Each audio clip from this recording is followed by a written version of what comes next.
ఈరోజు పార్టీలో ఇప్పుడే చాలా ఉద్విగ్నంగా తన ప్రస్థానాన్ని వివరిస్తూ మరి ఎందుకు ఇవాళ బీఆర్ఎస్లో నేను చేరుతున్నాను అని చాలా స్పష్టంగా క్లుప్తంగా మనందరికీ అర్థమయ్యేటట్టు మరి వివరించడమే కాకుండా పుట్టిన తన జన్మభూమికి తన వంతుగా ఉడతా భక్తిగా తాను చేయగలిగినంత తన సొంత కెపాసిటీలో చేస్తున్న మా సోదరుడు శ్రీధర్ గోవింద్ గారికి, అట్లాగే ఈ కార్యక్రమంలో మరి అక్కడ కల్వకుర్తిలో ఉన్న అరాచక పరిస్థితులను తట్టుకొని గెలిచి వచ్చిన మా సర్పంచ్ సోదరులందరికీ పేరు పేరున సోదరిమణులకి, గెలిచిన వాళ్ళకి కాకుండా ఓడినా ఇవాళ జెండా దించకుండా పోరాడుతున్న మా సోదరులకి సోదరిమణులకి వేరు పేరున అందరికీ, పత్రికా మిత్రులకి అందరికీ నమస్కారాలు. అధికారము రావడము పోవడము ఇవన్నీ కూడా రొటీన్గా జరిగే కార్యక్రమాలు. 5 ఏళ్ళకు ఒకసారి ఎన్నికలు వస్తాయి. వచ్చినప్పుడు ప్రజలకి ఎవరు నచ్చితే వాళ్ళకి ఓట్లేస్తారు. ఓట్లేసిన తర్వాత ఎవరికి మెజారిటీ స్థానాలు వస్తే వారు ప్రభుత్వాన్ని నిర్వహించే బాధ్యత వారు తీసుకుంటారు. ఇది ప్రజాస్వామ్యంలో 5 ఏళ్ళకు ఒకసారి జరిగే తంతు. నాయకులు మారుతూ ఉంటారు, పార్టీలు మారుతూ ఉంటాయి, ప్రభుత్వాలు మారుతూ ఉంటాయి. కానీ ప్రజల స్థితిగతులు మారినాయా లేదా అని మాత్రం మనం విశ్లేషించుకోం. వాస్తవం ఏమంటే ఇందాక శ్రీధర్ గోవింద్ గారు మాట్లాడుతున్నప్పుడు నేను కూడా ఆలోచిస్తూ ఉంటే, సోదరుడు తన ఆలోచన విధానం, తను ఆనాడు ఉద్యమ సమయంలో తన వంతుగా 1000 మైళ్ళ దూరంలో ఉన్న 1000 కిలోమీటర్ల దూరంలో ఉన్న నా వంతుకు నేను ఏం చేయాలని చెప్పి టీవీ ముందు జై తెలంగాణ అన్న పరిస్థితి, సోషల్ మీడియాలో తనకంటూ ఒక వాయిస్ అజ్ఞాతంగానే ఉంటూ తాను బయటపడకుండా తన ఫోటో పెట్టుకోకుండా పేరు పెట్టుకోకుండా తెలంగాణ బ్లాక్ వాయిస్ అని పేరు పెట్టి మరి ఆ రోజు తను ఏ రకంగా ఉడతా భక్తిగా ఉద్యమానికి సాయం చేసిండు ఇవన్నీ చెప్తా ఉంటే నేను మనసులో అనుకుంటా ఉన్నా, ఇట్లా ఎంతోమంది అజ్ఞాత సూర్యుల వల్లే కదా ఇట్లా ఎంతో వేలాది మంది లక్షలాది మంది. ఇప్పుడు శ్రీధర్ గోవింద్ గారు చెప్తుంటే నాకు చాలా గొప్పగా అనిపించింది. సోదరుడు రాములు గారి గురించి చెప్పినారు. ఎక్కడున్నాడు ఆయన? రాములు పల్లెపు రాములా, పల్లేటి రాములు గారు. తాను పెద్ద డబ్బులున్నాడు కాదు, తనకు సొంతంగా 1000 రూపాయలు లేకపోవచ్చు, లక్షల రూపాయలు లేకపోవచ్చు, కోట్ల రూపాయలు లేకపోవచ్చు. కానీ తెలంగాణ అనే సిద్ధాంతం మీద, నాయకుడి మీద, కేసీఆర్ గారి మీద ఆయనకున్న భక్తి వల్ల, ఆయనకున్న ఆరాధన వల్ల ఇవాళ ఆ గ్రామంలో జెండా కట్టి ఆ జెండా దించకుండా మరి బ్రహ్మాండంగా పోరాటం చేస్తున్న నాయకుడు.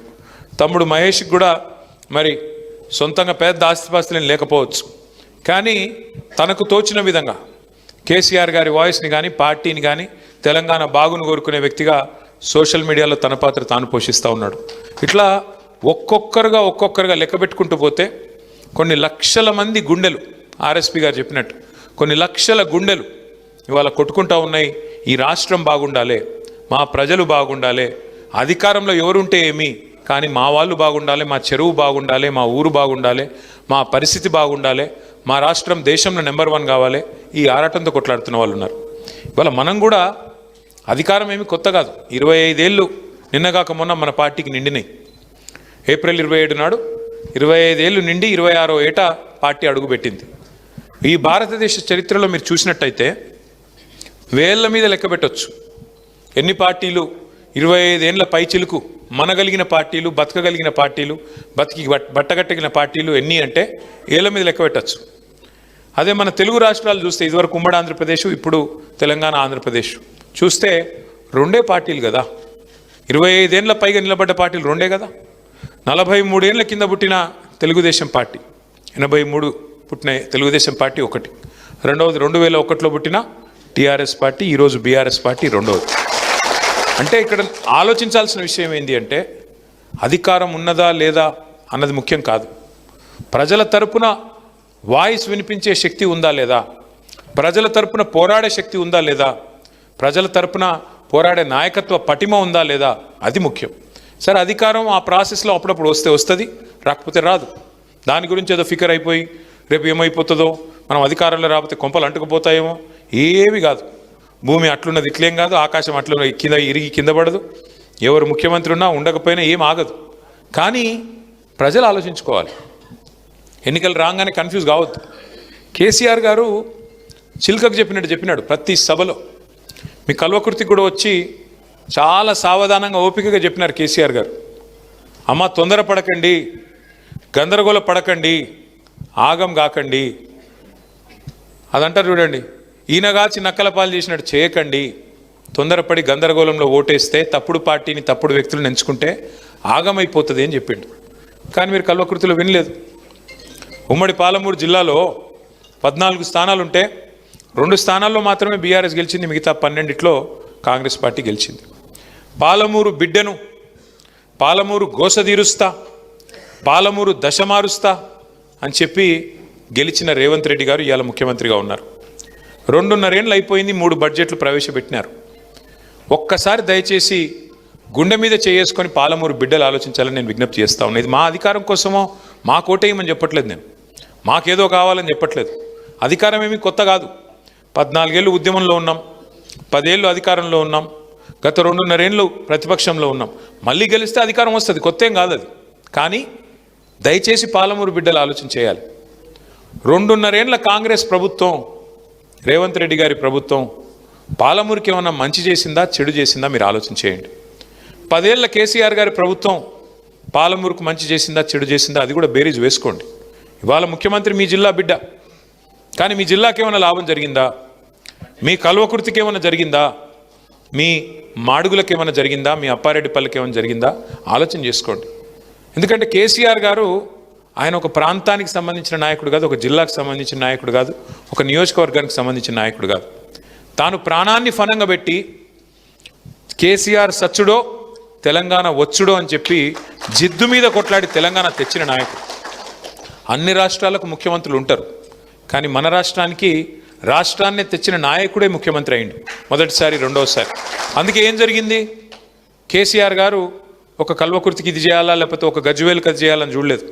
రాష్ట్రంలో ఉండే 45,000 చెరువులు మిషన్ కాకతీయ కింద తీసుకొని 45,000 చెరువుల్ని మరి బాగు చేయాలనే సంకల్పంతో బ్రహ్మాండంగా వరుసగా 4-5 ఏళ్ల పాటు మిషన్ కాకతీయ అనే ప్రోగ్రాం దాదాపు 24,000 కోట్ల రూపాయలతోని మంచిగా నడిపించే ప్రయత్నం చేసినాడు. ఎందుకంటే చెరువు బాగుంటే ఊరు బాగుంటుంది, చెరువు బాగుంటే రైతు బాగుంటాడు, రైతు చుట్టూ అలుముకున్న వ్యవస్థ బాగుంటుంది, గ్రామీణ ఆర్థిక వ్యవస్థ బాగుంటే గ్రామం బాగుంటుంది, కుల వృత్తులు బాగుంటే అన్నీ బాగుంటాయి. ఆ ప్రయత్నం చేసిండు. అట్లాగే మిషన్ భగీరథ ఉపాధ్యక్షుడు ఇక్కడ కూర్చున్నాడు, మాజీ ఉపాధ్యక్షుడు ఉప్పల వెంకటేష్. మిషన్ భగీరథ అనే ప్రోగ్రాము ఏదో ఆషామాషిగా పెట్టిన ప్రోగ్రాం కాదు, ఎవరికో ఒకరికి పదవి ఇచ్చినందుకు పెట్టిన ప్రోగ్రాం కాదు. సాధించుకున్న తెలంగాణలో మనం ఇంటింటికి సాగునీటి గోస లేకుండా, తాగునీటి గోస లేకుండా చేయాలనే ఉద్దేశంతో ఇంటింటికి నల్లా పెట్టి మా ఆడబిడ్డలు ఎవరు మళ్ళీ బిందెలు పట్టుకొని కుండలు పట్టుకొని రోడ్ల మీదకి వచ్చే పరిస్థితి ఉండొద్దు. వాళ్ళు లంబాడి తాండాల్లో ఉండొచ్చు, కోయగూడెంలో ఉండొచ్చు, లేదా చిన్న పల్లెలో ఉండొచ్చు, లేదా గ్రామంలో ఏ మూలకన్నా ఉండొచ్చు, ఎవరికి అవస్థ కావద్దు అని చెప్పి ఇంటింటికి నల్లా పెట్టి నీళ్ళు అడుగుతా, నేను నీళ్ళు ఇవ్వకపోతే ఆ పథకం పూర్తి చేయకపోతే నాకు ఓటు వేయకండి, ఓటు కూడా అడగనని చెప్పే దమ్మున నాయకుడు భారతదేశంలో ఒక కేసీఆర్ తప్ప ఎవరైనా ఉన్నారా? ఆలోచించండి.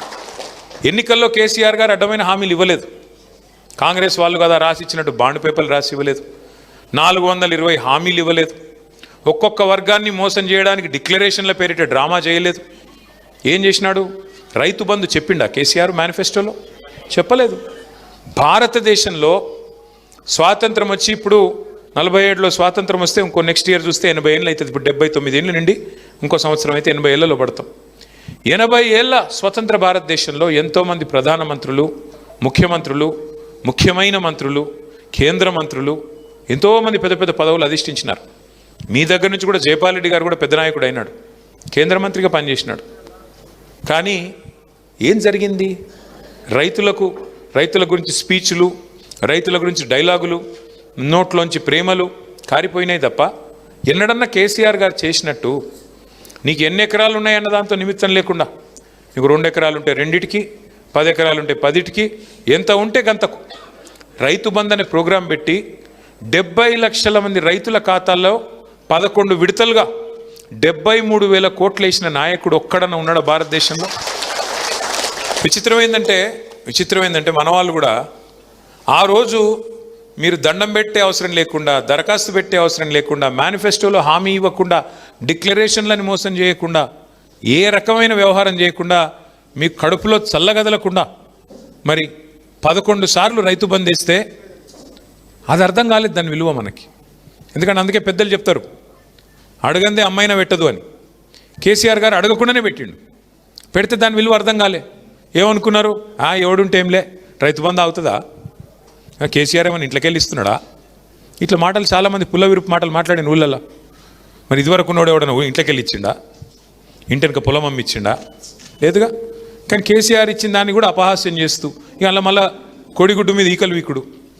అగో ఇంకా జైపాల్ యాదవ్కి ఎంత తక్కువైంది, ఆయనకి 60 ఎకరాలు ఉంది, గాయనకి ఎందుకు ఇస్తున్నావు రైతు బంధు, అరే నీది నీకు వస్తుంది కదా అన్న అంటే లే గాయనకి ఎందుకు ఇస్తున్నావు, ఇంకా పెద్ద ఆయనకి ఎందుకు ఇస్తున్నావు అని అట్లా కొండిపెట్టుడు. ఇవన్నీ జరిగినాయి. మొత్తానికి కల్వకుర్తిలా కాంగ్రెస్ ఆయనని గెలిపించిండ్రు, మనోళ్ళని ఒడగొట్టిర్రు. మరి ఇవాళ ఏమైంది, రైతు బంధు పడుతుందా, 2 సార్లు ఎగ్గొట్టిండా లేదా.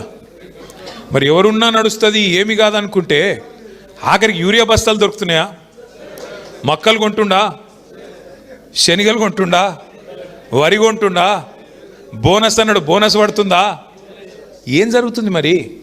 యూరియా దొరకదు, కరెంటు రాదు, రైతు బంధు పడదు, కొనుగోలు కేంద్రాలు తెరవరు, తెరిస్తే మళ్ళీ అందులో రైస్ మిల్లులు అలాట్మెంట్ చేయరు, ధాన్యం జోకరు, కొనుగోలు చేయరు, కొనుగోలు చేస్తే బోనస్ ఇవ్వాలి కాబట్టి ఆ పని చేయరు. అందుకే ఓటేసేటప్పుడు ఆగమైతే, ఓటేసేటప్పుడు అయ్యో ఎవడైతే ఏమిలే, జైపాల్ యాదవ్ మంచోడు కాదు, ఈయన మంచోడు కాదు, గాయన మంచోడు కాదు అని రాగాలు తీసి చాలామంది ఏమనుకున్నారు తెలుసా, కల్వకుర్తి తాలూకాలో పోతే జైపాల్ యాదవ్ పోతాడు కానీ కేసీఆర్ ఉంటాడు కదా అనుకున్నారు. అంతేనా అనుకుర్రా, ఎట్లా ఉంటాడా నాకు అర్థం కాదు. జైపాల్ యాదవ్ పోతే ఆయన ఎట్లుంటాడు మరి. ఒక్కొక్కరు అట్లే అనుకుంటాడు. కల్వకుర్తిలో అట్లే అనుకుర్రు, పక్కన నాగర్ కర్నూలులో అట్లే అనుకుర్రు, అవతల అచ్చంపేటోడు అట్లే అనుకున్నాడు, ఇవతల జడ్చర్లోడు అట్లే అనుకున్నాడు. ఏమైంది దాంతోనా, ఎవరిదొకరు మాట్లాడుకోకుండా మీరు ఆయనతో గుద్దేసినారు, చూస్తే కేసీఆర్ గారే పోయినారు. కాబట్టి ఒక్కసారి ఓటేసేటప్పుడు మనం గుర్తుపెట్టుకోవాల్సిన లాజిక్ ఏమంటే, అక్కడ ఎమ్మెల్యేలు గెలవకపోతే కేసీఆర్ గారు సీఎం ఎట్లయితారు, కారు కదా. అందుకే కేసీఆర్ గారు ఏదైనా నిర్ణయం తీసుకున్నాడు అంటే మన గురించి ఆలోచించే తీసుకుని ఉంటాడు. మనకు రైతు బంధు ఇచ్చేటప్పుడు ఎట్లయితే ఆలోచించి మనం అడగకుండానే తీసుకున్నాడో, జైపాల్ యాదవ్ను పంపించినట్టు కూడా ఏదో ఆలోచించే తీసుకుని ఉంటాడు. ఆయన వెనుక ఏదో ఆలోచన ఉండింటుంది, ఒక బలహీన వర్గాల నాయకుని నిలబెట్టినాడు అని ఆలోచించి మనం ఓట్లే వేసి ఉండాలి. కానీ వేయలేదు, సరే పోయింది, అయిపోయింది అది. కానీ అట్లని చెప్పేసి ప్రభుత్వంలో ఏం తప్పులు జరగలేదు అని నేను అనను.